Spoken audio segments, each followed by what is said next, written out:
এই মুহূর্তে রয়েছি ঔষধ উদ্ভিদ কলকা সন্ধ্যার সাথে। আসুন এই কলকা সন্ধ্যার যে উপকারিতা বা এর যেই বৈশিষ্ট্য সেগুলো আমরা এখন জানব। দেখতে পাচ্ছেন অপরূপ সুন্দর এবং অত্যন্ত উপকারী ঔষধ উদ্ভিদ কলকা সন্ধ্যাকে। এটির বৈজ্ঞানিক নাম হচ্ছে খ্যাজিয়া সোফেরা। খ্যাজিয়া গণের আরও বেশ কয়েকটি উদ্ভিদ কিন্তু আমাদের এই বাংলাদেশে হয়ে থাকে, যেমন খ্যাজিয়া টোরা অর্থাৎ চাকুন্দে, খ্যাজিয়া ফিস্চুলা অর্থাৎ সোনালু বা বাদল লাঠি, আর এটি হচ্ছে খ্যাজিয়া সোফেরা।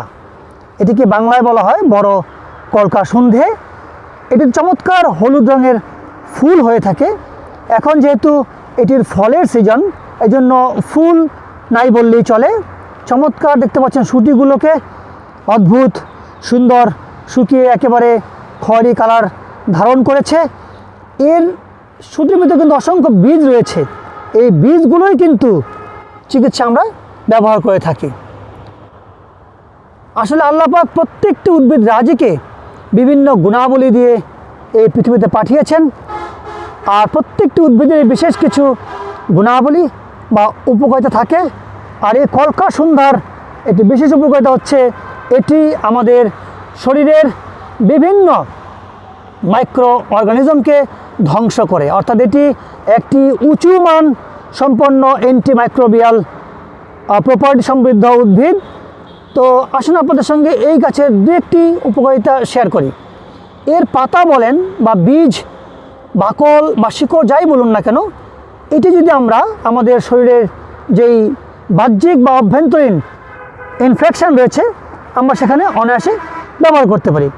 বিশেষ করে আমাদের ত্বকে যে সকল চর্মরোগ হয়ে থাকে, অর্থাৎ একজিমা কিংবা দাঁত অর্থাৎ রিং ওয়ার্ম, যেটা সহজে কিন্তু নিরাময় হয় না, যদি এটি প্রাথমিক পর্যায়ে থাকে তাহলে আপনারা এই গাছের যে ফল, বীজ, পাতা বা এর যে কোনো অংশ যদি বেটে সামান্য একটু লবণ মিশ্রিত করে উক্ত আক্রান্ত স্থানে ব্যবহার করতে পারেন, তাহলে আশা করা যায় যন্ত্রণাদায়ক চর্মরোগ থেকে ইনশাল্লাহ অল্প কিছুদিনের মধ্যেই মুক্তি পাবেন। এটি বাহ্যিকভাবে ব্যবহার করবেন। চাইলে আপনারা এর উদ্ভিদ অংশ দিয়ে জাল করে নির্যাসও গ্রহণ করতে পারেন। এটি কিন্তু কিছুটা মৃদু ল্যাক্সেটিভ, সুতরাং এর পাতা যদি পরিমিত মাত্রায় গ্রহণ করা যায় তাহলে কোষ্ঠবদ্ধতাও দূর হয়ে যায়। তো আপনাদের সঙ্গে হামদর্দ বিশ্ববিদ্যালয়ের ঔষধি বাগান থেকে